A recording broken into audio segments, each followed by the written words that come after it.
1971 সালের মহান মুক্তিযুদ্ধে শহীদ হয় বহু জাতীয় বীর, যাদের আত্মত্যাগের বিনিময়ে আমরা আজকের স্বাধীন বাংলাদেশ অর্জন করেছি। স্বাধীনতার এই মাসে চট্টগ্রাম কলেজ ইসিএ ক্লাবের পক্ষ হতে শহীদদের প্রতি শ্রদ্ধা জ্ঞাপনে এবং তাদের স্মৃতিচারণে একটি নাটক মঞ্চায়িত করা হলো।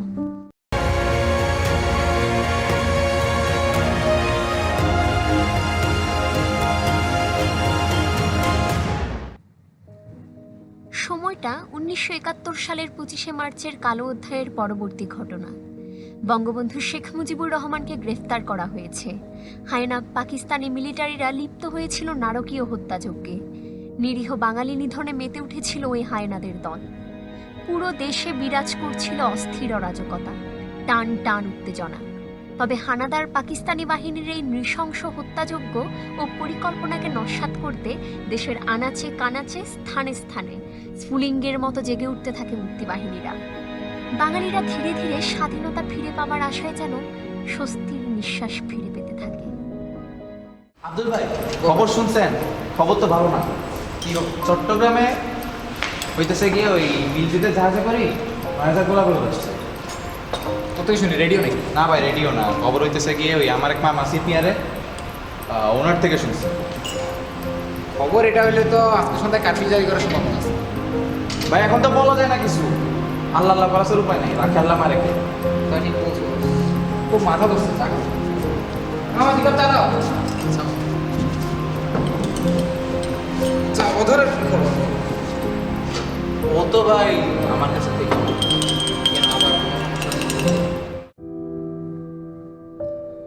আব্দুলের কথায় কাশেমের হঠাৎ যেন মনে পড়ে যায় মনের গহীনে লুকানো অতীত এক স্মৃতির পাতা। বিবর্ণ সেই স্মৃতির পাতা, তবুও যেন এত স্পষ্ট। তার হৃদয়ে নিশ্চুপ এক তোলপাড় শুরু হয়। সে ফিরে যায় সেই সময়টাতে যখন অধরার সাথে তার শেষ কথা হয়েছিল।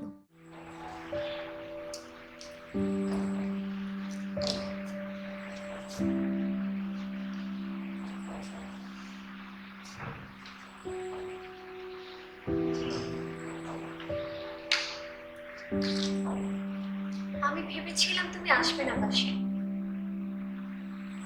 আসলাম আর কি।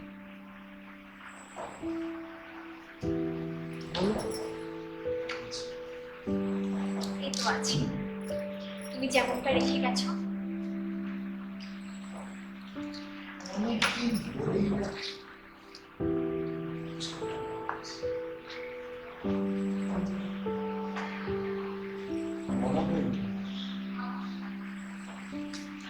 আমারও তোমাকে কিছু কথা বলার আছে কাশি, তুমিই বলো। তুমি বলো। আমি সবসময় তাকে তুমি বলেছি। জানো কাশি, আমরা আগামী মাসে ইন্ডিয়ায় চলে যাচ্ছি, পুরো ফ্যামিলি। ও, তো ফিরবে কখন? জানি না, হয়তো আর কখনো ফেরা হবে না। দেশভাগের সময় তো মা বাবার চলে যাওয়ার কথা ছিল, বৃথা কয়েকটা বছর মায়া করে রয়ে গেছে, আর আমাকেও মায়ার বাঁধনে আটকে দিয়ে গেছে। হয়তো আর আমাদের কখনো দেখা হবে না কাশি। ভালো থেকো।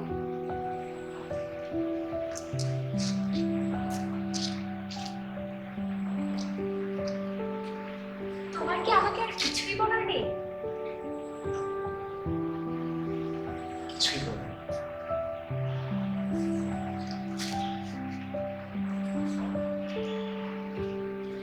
অধরা,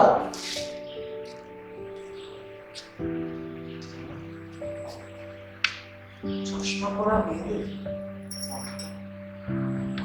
অন্যরকম শুনতে। তোমার সেই কণ্ঠটা অনেক ভালো থেকো। এইটুকু ভালো থেকো আদৌ।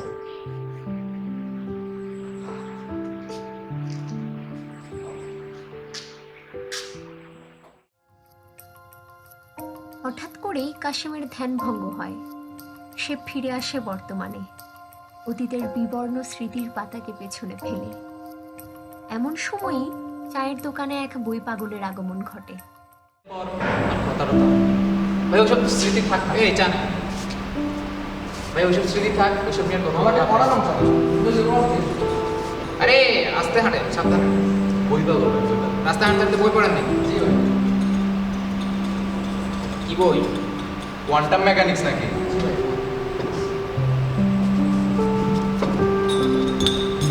জটিল বই। রাস্তা দিয়ে হাঁটতে হাঁটতে গায়ে হাওয়া লাগেই লাগে, ঘরের মধ্যে পড়লে সব বন্ধ হয়ে আসে। চায়ের দোকানে আগমন ঘটে এক আনমনা সাহিত্যিকের।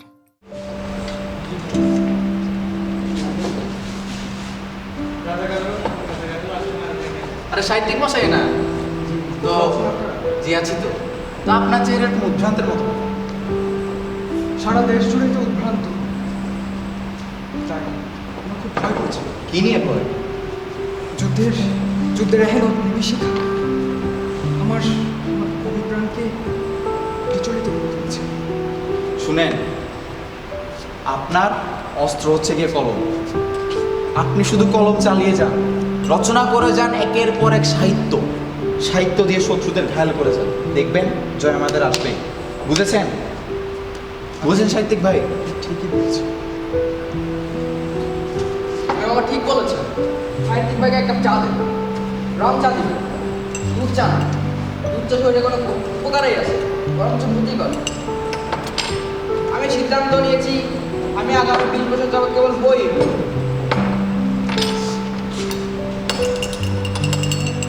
পাগল পাগল ভাই। ধরেন আমরা যাই। থাকেন তাহলে আপনারা, আমাদের কিছু কাজ আছে, আমরা আসি। সাহিত্যিক ভাই ভালো থাকেন। আসেন। রেডিওটা সাইলেন্ট, সকালে যে কোনো খবর হতে পারে। রেডিও তো নষ্ট, ব্যাটারি নাই। নষ্ট মানে তাহলে আমরা সাজায় রাখছেন কে? দেখতে সুন্দর জিনিসটা, তাই আর কি। স্যার তো অনলাইনে তো দেখে একটা লাইব্রেরি বানায় ফেলছে। চা খাইতেছে আর বই পড়তেছে। জীবনে আর কত পাগল যে দেখবো। ঠিক আমাকে বলছেন? না, আমারই কইতেছি। ভাই, রেডিও কি নতুন কিনছে? হ্যাঁ ভাই, সন্ধ্যায় চালাম। খবর জানেন কিছু? না ভাই। আচ্ছা জান, কে জানেন কি হইতেছে? সন্ধ্যায় কারফিউ দিছে, বাড়ি যেতে হইব।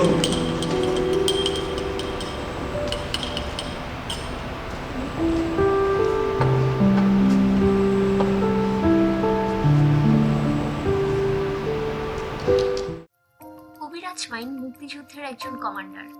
তার নেতৃত্বে গ্রামে গড়ে উঠেছে মুক্তিবাহিনীর দল। কোনো এক গ্রামে কমান্ডার কবিরাজ মাইনের নেতৃত্বে মুক্তিবাহিনী পাক হানাদার বাহিনীর উপর হামলা করে এবং যুদ্ধ শেষে মুক্তিবাহিনী জয়লাভ করে।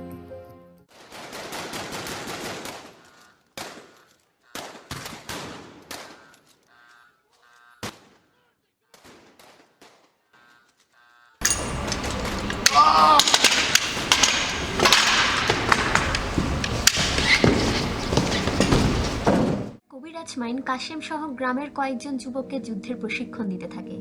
প্রশিক্ষণের সময় কমান্ডার কবিরাজ মাইন ও কাশেমের কথোপকথনের মধ্যে আগমন ঘটে চায়ের দোকানের সেই সাহিত্যপ্রেমীর।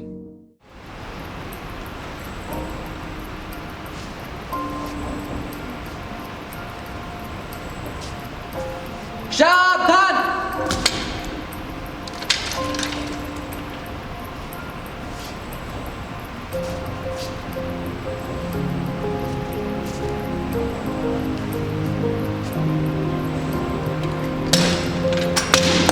শুনছেন কাশন ভাই? জি ভাই, আলী সন্তান নাকি রাজাকারে যোগ দিয়েছে। শুনলাম তো। ব্যাটারির শেষে দেশের সাথেও ব্যাপারে। এদের কিছু করার নেই ভাই। এখন আমাদের মূল টার্গেট হবে আলিম সর্দারের বাড়ি। এরপর সেখান থেকে তিস্তা খাল পার হয়ে পাকিস্তানি ক্যাম্প। সেটা আবার বলতে হবে। ভাই দেখেন, আপনি এখন এখানে নতুন, আস্তে আস্তে সব বুঝে যাবেন। কিন্তু আলিম সর্দার হলো রাজাকার এবং আমাদের মূল টার্গেট হলো তার বাড়ি। এরপর সেখান থেকে তিস্তা খাল পার হয়ে সাহিত্যিক ভাই এদিকে আসেন, আপনাকে বন্দুক ধরে বন্দুকটা ধরবেন করে ট্রিগারটা ধরুন। শত্রুর দিকে নিশানা তাক করবেন, ট্রিগার চাপবেন, শত্রু ঘায়ল হবে, জয় আমাদের আসবে। বুঝতে পেরেছেন? সাহিত্যিক ভাই, নিজে চেষ্টা করে দেখুন একবার। কি হলো সাহিত্যিক ভাই? আকাশে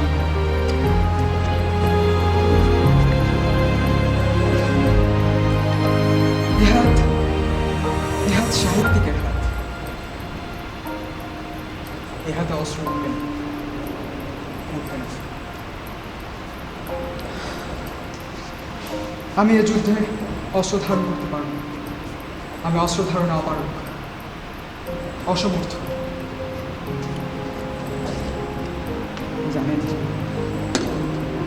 আমার ঠাকুরদা আমায় একটি কলম দিয়েছিল, একটা জীবনের উপন্যাস লেখার জন্য। আমার মনে হয় কি জানেন, জি সাহিত্যিক। আমার সেই উপন্যাস লেখার সময় এসে গেছে।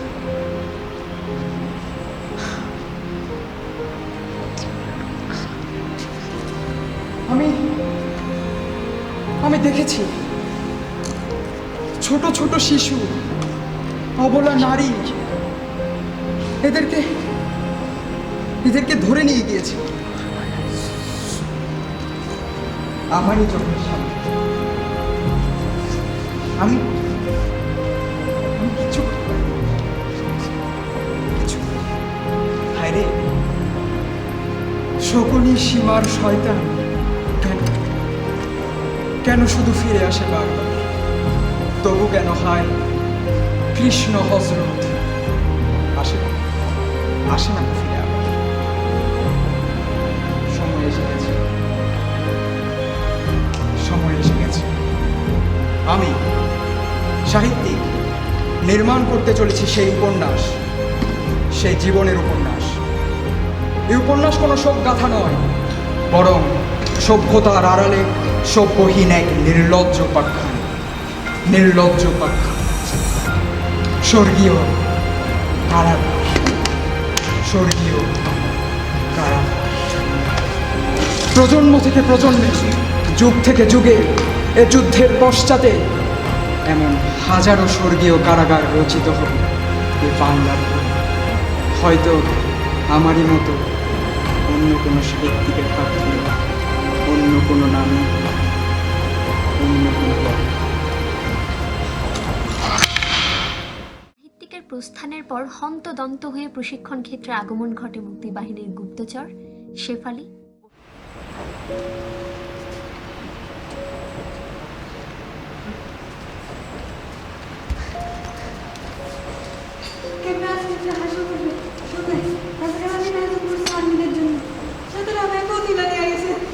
বদমাইশের বাচ্চাগুলোকে গুলি করে মারবো। মাথা ঠান্ডা করেন কবির ভাই, মাথা ঠান্ডা করেন। মাথা গরম করে সব কিছু হয় না। দাঁড়ান একটু ভাবতে দেন। রানু শুনো, আজকে যখন ওদের ওখানে আসর বসবে, ছদ্মবেশ নিয়ে যাবা।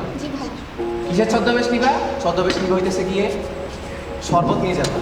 শরবতের মধ্যে ওষুধ মিশাই রাখবে, ওই শরবত ওদেরকে খাওয়াবা। এরপর যখন ওরা ঘুমে অজ্ঞান হয়ে যাবে, ওদের থেকে অস্ত্র আনবা। রাবেয়া সহ আমাদের বাকি যে বোনরা আছে ওদেরকে উদ্ধার করতে হবে। এটা তোমাদের পারতেই হবে, আমাদের জয় আনতেই হবে, বুঝছো? পারবা তো তোমরা? জয় বাংলা, জয় বাংলা। কই গেলি? ওই জালিমরা হায়নারা তোরা আমার কাছ থেকে কাইরা নিতে পারবো না। ও ভাবধন, ও ভাবধন, কই তুই? কি হয়েছে ওনার? ওনার ছেলেকে রাজাকার আলিম ধরে নিয়ে গেছে, মেরে লাশ ভাসিয়ে দিয়েছে নদীতে। আর এরপর থেকেই উনি সন্তানের সঙ্গে এইভাবে ঘুরে বেড়াচ্ছে।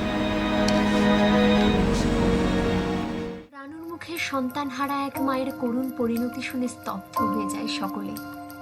এই দেশ স্বাধীন হতে আর কত মায়ের কোল খালি হবে?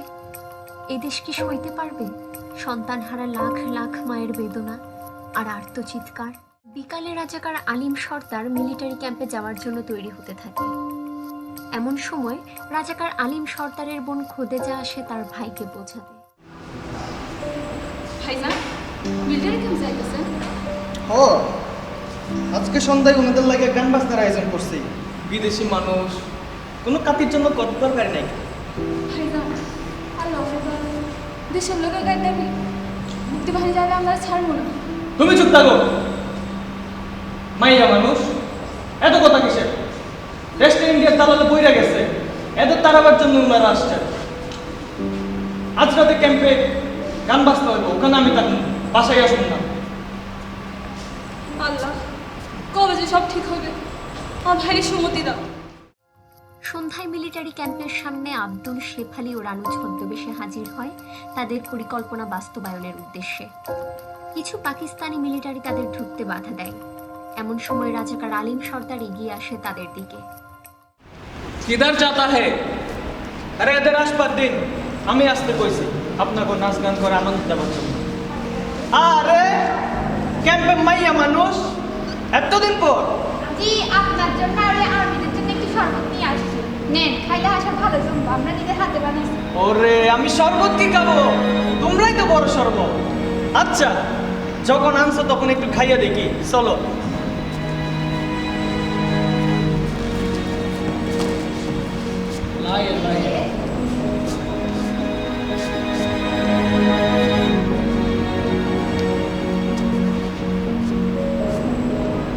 আপনার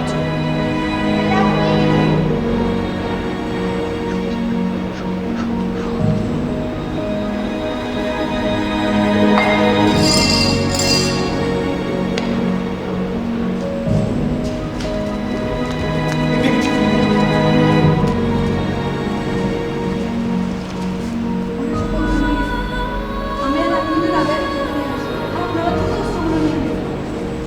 অস্ত্রগুলো করে এক্সপোর্ট হতো।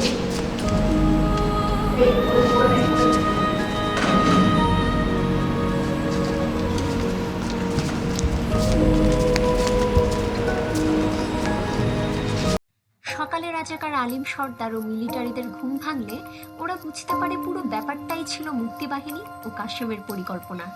ফলে রাজাকার আলিম সর্দার ও পাকিস্তানি মিলিটারিরা উন্মাদ হয়ে যায় কাশেম ও মুক্তিবাহিনীকে ধরতে।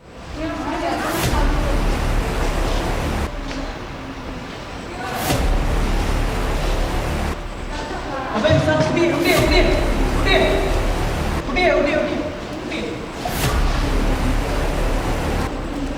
কুত্তার বাচ্চা কাশেম, তোরে আমি ছাড়ুম না। ৭১ সালের মাঝামাঝি সময় গ্রামে মুক্তিযোদ্ধা ও পাক বাহিনীর পাল্টাপাল্টি আক্রমণ যুদ্ধে তটস্থ থাকে সকলে। মিলিটারি ক্যাম্পে অস্ত্র লুট করার পর কাশেম গ্রাম ছেড়ে পালিয়ে গেরিলা যোদ্ধা হিসেবে যুদ্ধে অংশগ্রহণ করে। হঠাৎ করে একদিন মাঝরাতে সে গ্রামে আসে মায়ের সাথে দেখা করতে।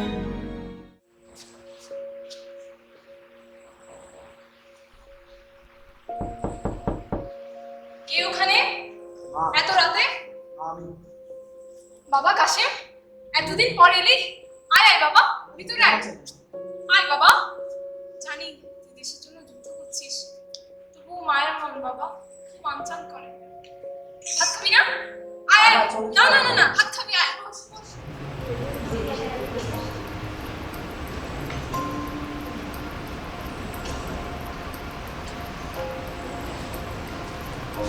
এই কুত্তার বাচ্চা কাশেম, দরজা বল। চল চল। এই, কে তোমরা? কে তোমাদের? ছেড়ে দাও আমার ছেলেকে। আমার ছেলেকে ছেড়ে দাও। ছেড়ে দাও আমার ছেলেকে। কাশেমকে তার ঘর থেকে তুলে নিয়ে যাওয়া হয় পাকিস্তানি মিলিটারি ক্যাম্পে। কাশেমের মা চিৎকার করতে করতে বাইরে আসে, কিন্তু কেউ তার কথা শোনে না। কাশেমের মায়ের চিৎকার শুনে রাবেয়া আসে কাশেমের মায়ের ঘরে। খালাম্মা খালাম্মা কি হয়েছে? খালাম্মা কান্দেন কেন? কাশেম ভাই কই? আমি ওরা আমার কাশেমকে ধরে নিয়ে গেছে না, আমার কোন খালি করে দিচ্ছে। খালাম্মা কি বলেন? কে ধরে নিয়ে গেছে কাশেম ভাইকে? ওই পাকিস্তানি রাজাকার আলিম সর্দার। খালাম্মা আমি যাই খবরটা দিয়ে আসি। কাশেমকে ধরে নিয়ে যাওয়ার পর তার মা হতবিহ্বল হয়ে বসে থাকে বারান্দায়। হঠাৎ করে ঝোপের পাশ থেকে নারী কণ্ঠ ভেসে আসে। মা মা কাশেম ভাই কাশেম ভাই কাশেম ভাই ধরে নিয়ে গেছে মা।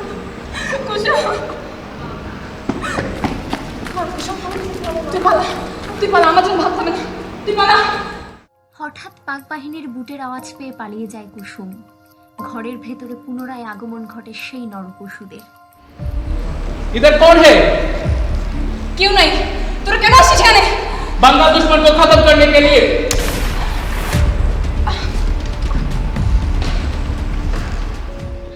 রাবেয়া হাঁপাতে হাঁপাতে আসে কমান্ডারের গোপন আস্তানায়। কাশেমকে ধরে নিয়ে যাওয়ার ঘটনায় ক্ষেপে ওঠে সেখানে উপস্থিত সকলে।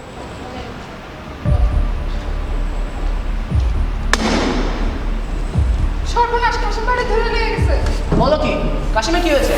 কাশিমের রাজাকার আমির সাথে কাশিম বাড়ি ধরে নিয়ে গেছে ক্যাম্পে। বলো কি, এখন কি হবে? ভাই এই রাজারটাকে শেষ করতেই হবে, বড় বড় রাস্তা আজকে ক্যাম্প অ্যাটাক করার প্ল্যান করে চলেন। ওদের অস্ত্র শস্ত্র এখন কম আছে, বিকালের মধ্যেই নতুন অস্ত্র চলে আসবে, এর আগে আক্রমণ করতে হবে। ভাই চলেন, রাজাকার আলিম সরকারের ফোন খোঁজে আগে আমরা কিডন্যাপ করি। কিন্তু কাজটা কি ঠিক হবে? অবশ্যই ঠিক হবে, চলেন সবাই।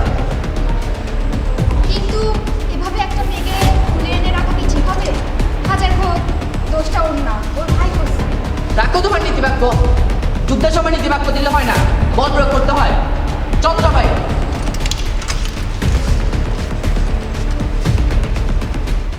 সকলে প্রস্থান করে রাজাকারের বাড়ির উদ্দেশ্যে।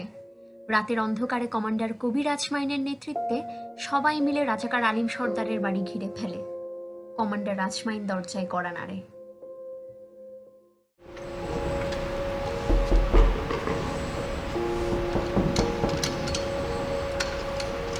কে আপনারা?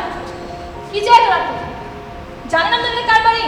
এটা আলিম সর্দারের বাড়ি, আর আমি তার মন খোদে যা। শোনো, আমরা সেটা জানি, কিন্তু তোমার এখন আমাদের সাথে আসতে হবে। রাবেয়া, রানো, ধরো নাকে। এর পরিণাম কিন্তু ভালো হবে না। আলিম ভাই তোমাদের ছাড়বে না। আপনি কমান্ডার কবিরাজ ভাই না? আপনি কাশিম ভাইয়ের বন্ধু না? তুমি কুসুম না কাশিমের বোন? তুমি এখানে কি করছো? কাশিম ভাই আমাকে এখানে পাঠিয়েছিল, এজন্য আলিম সর্দারের উপর নজর রাখতে। আজ রাতে ভাইজানের তুলে নিয়ে যাওয়া জানতে পারছিলাম, সাবধান করে নিয়ে গেছিলাম, কিন্তু ততক্ষণ দেরি হলো। এবার ভাইজানের তুলে নিয়ে যাবো।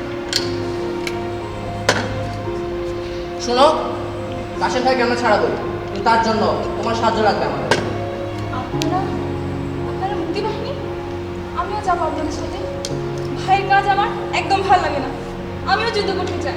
দেখছেন ভাই, জালেমের ঘরে আলান জান্নাত। হ্যাঁ ভাই, কাশেম ভাইকে আমরা উদ্ধার করবো। ইনশাআল্লাহ। পাকিস্তানি মিলিটারি ক্যাম্পের অনতি দূরে দাঁড়িয়ে ঝোপের আড়ালে অবস্থান করে মুক্তিবাহিনী। কমান্ডারের নেতৃত্বে ক্যাম্পে আক্রমণ চালায়।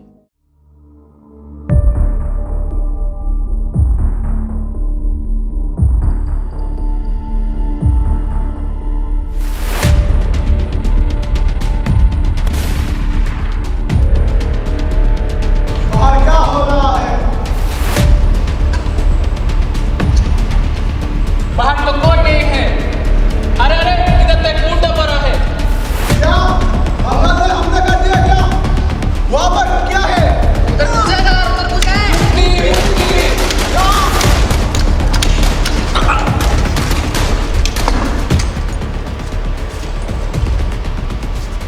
কাশিম ভাইকে নিয়ে আসো। কাশিম ভাই, ওই, কাশিম ভাই, আসো। এই ধরো ওখানে। চলে আসুন কাশিম ভাই।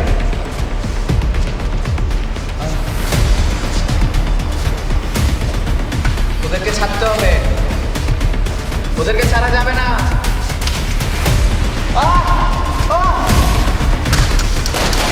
কাশিম ভাই, কাশিম ভাই, কাশিম ভাই, ওই, চুপ করুন কাশিম ভাই। কাশিম ভাই, পাকিস্তানি মিলিটারিদের সাথে যুদ্ধের একেবারে শেষ পর্যায়ে শহীদ হয় কাশেম। অপরদিকে মুক্তিবাহিনীর বিজয়ের খবর শুনে রাজাকার আলিম সর্দার কাপুরুষের মতো পালিয়ে যায়। তার খোঁজ আর কোনোদিন পাওয়া যায়নি। ৩০ লক্ষ শহীদের রক্তের বিনিময়ে অর্জিত হয়েছে বাংলাদেশের স্বাধীনতা। কাশেমের মতো সেই সকল শহীদদের জীবনেও ছিল প্রেম, আশা ও একটি স্বাধীন দেশের স্বপ্ন। দিগন্ত বিস্তৃত সবুজের ময়দানে রক্তে সম্ভাসিত একটি লাল সূর্য আঁকা পতাকার স্বপ্ন। তারা সেই স্বপ্নকে বাস্তবায়ন করেছে তাদের জীবনের বিনিময়ে, আর আমাদের কাঁধে দিয়ে গেছে দেশকে রক্ষা করার রাজদায়িত্ব।